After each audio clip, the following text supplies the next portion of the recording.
dalam perencanaan pemenangan yang lebih baik, lebih matang, lebih edukatif lah. Artinya paling tidak kita memberikan tontonan politik yang menarik sehingga orang berdemokrasi di Makassar itu memungkinkan. Apalagi ini head to head.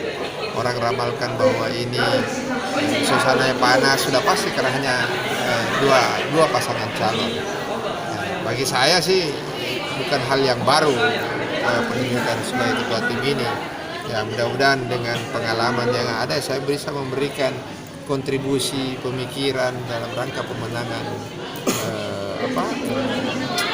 visi Tapi apa sudah pernah sewaktu pelaksanaan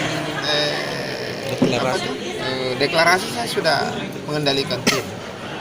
Amin 2 sebelum deklarasi itu saya sudah mengendalikan tim dan itu sudah terlaksana.